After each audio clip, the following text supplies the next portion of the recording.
So if you knew that a casino company was willing to hire somebody with a criminal record, having been arrested 3 different times for the same type of crime, a crime that I can't actually discuss here on YouTube, we'll get more to that in a second, would you be comfortable staying with that casino company? Because I discovered today that there's a major gap that possibly exists, allegedly, so I don't get sued, with a particular casino company here in town. This started off as an innocuous investigation about a $750,000 jewelry heist, which I thought was interesting because it has to be the biggest in Vegas history. But it spiraled into an investigative rabbit hole where I found out that the person who actually committed the crime had a criminal past before they got hired by the casino properties, which led me to some serious questions about hiring practices, background checks, and the safety of you staying here in this town.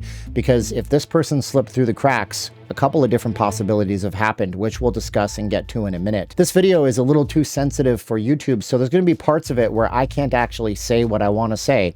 That's okay though, because you can see an unedited version on Twitter. I have a Twitter account. Most of you don't know that. It's at nllvcontact, but the Twitter handle itself is, I never thought of it that way. I want to be covering uncensored looks at takes of things happening in society, not just Vegas. So I hope you would hit the link in the first pinned comment of this video so you can go see the uncensored version of it. YouTube has content restrictions. I don't want this video to become adults only when I talk about the crimes that she was involved in. I also don't want to have the channel shadow banned, and I also don't want to suffer a channel strike. This channel is an important thing that my wife and I have built for years. I hope you understand. But let's get on to the story right now. My name is Steven. I'm not leaving Las Vegas. And I just want to make you guys know that, make sure you know that when you come to Vegas, it's sometimes not what it seems, but the casinos have a responsibility. We'll get to that in a moment. So first, the amazing details about the case, and then the really kind of frightening part after that. So on May 7th, 3 men returned to their room, having asked for room service on May 6 over at the Vdara. When they got back to their room, they noticed that practically every valuable thing in the room had been stolen. The room was ripped apart. The sheets ripped off the beds, cleaning supplies strewn about everywhere, and their luggage literally torn apart inside out in many, many cases, quite literally. They had stolen, everything had been stolen. There was 2 Rolex watches, an Audemars Piguet watch, which I'm not classy enough to know how to say, although it's French, a Cartier watch, 7 diamond Cuban link chains, a couple of bracelets, and a gold ring. The men said that they had been very careful to hide the items, hence the room being torn apart, I suppose, and that they had been made sure that they weren't followed to their room at any point during their stay. And the MGM investigators found that Amanda Melendez, age 27, who has to be one of the dumbest criminals in history, and we'll get to that in a second, was a housekeeper in the room for that night. Key logs showed that her key had also been involved in a guest complaint of missing $300 from their room a couple of nights before, and of course she denied knowing anything. But Amanda, maybe not the smartest person in the room, because Amanda had been having a relationship with a prison inmate in the Clark County and then the state of Nevada prison system. She had made no less than 62 different phone calls, one of those calls being on May 6, when she told the person in prison on a recorded line, which is very loudly announced when you call a prison inmate that this line is being recorded, that she was going into this room asking what she should do if she finds jewelry. The person on the line said, take all of it and then take a ride share, rip the room apart, make it look like a different incident happened, and then just make a run for it. So she was in contact with him on and off after the crime took place. They had discussed whether or not they were going to keep the jewelry, fence it, get rid of it. They decided to keep the jewelry. And at the end of it all, they arrested her, put her in prison. But the bigger question, the crazier question is, why did this even happen? You see, while I was investigating this morning, a couple of websites had reported differently than what they're reporting right now. I'm sure you can still find it online, but this morning it was public knowledge on these sites that Amanda Melendez wasn't just a housekeeper at the MGM. And in the past, she was actually... All right, so this is the part of the video where if you're watching this right here on YouTube, you're going to hear me say she was involved in the P word. And I don't know how to describe the P word, except that I can make a nasty hand gesture that simulates one thing going into another, and that she took money for that kind of thing. It's the oldest profession in the world, and she was arrested 3 times. Again, there's an uncensored version on Twitter. You can go take a look at that. But this is just what YouTube has resorted itself to, so I don't know what else to do with this. And each time, the DA decided not to prosecute the case. And this is something that was shadow edited later. I'm sure the casino industry leaned on them. As a matter of fact, you're hard-pressed to find out this even happened at the Vdara at this point. But in the end of it all, a simple background check would have solved all of this, which proposes and raises the questions about how does a person who has had so many encounters with the police even get hired by a giant world-class organization like MGM Resorts International?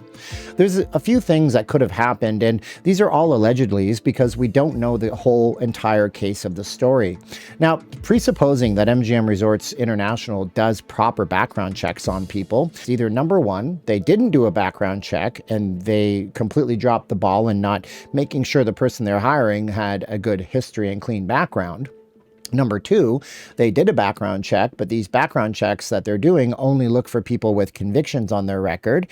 Or that number three, they did a background check, saw the history, even though the DA dropped the case, and decided that they were going to hire this person, Amanda, anyways, because they really, really needed the help. It doesn't matter which one of those three is the case.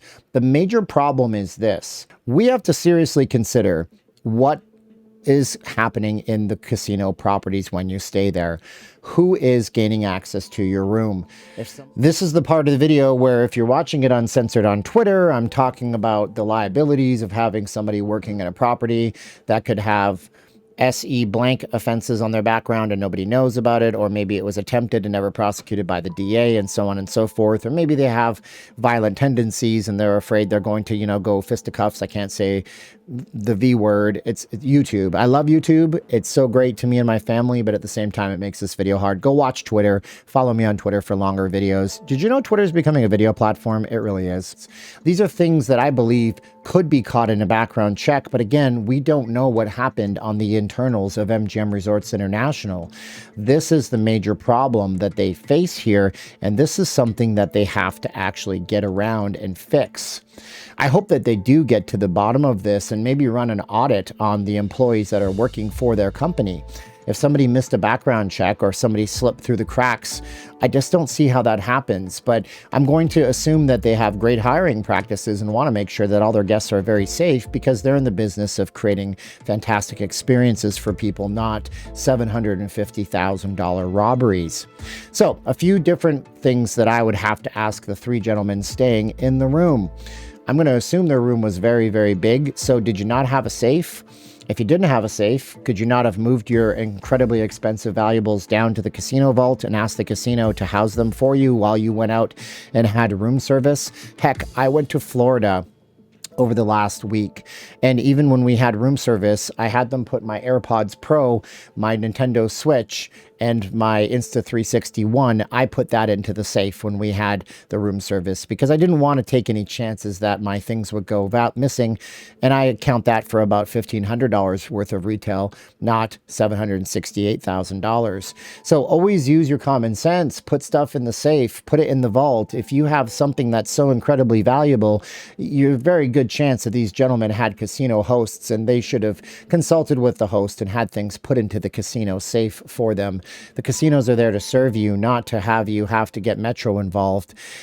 I don't know if the items were recovered. This lady is booked in to Clark County. The other crazy part about this case is that she was released on a $50 bond. A $50 bond that she couldn't come up with on her own. As according to the court records, it was posted by Aladdin Bail Bonds, a well-known and a very old bail bonds company here in town.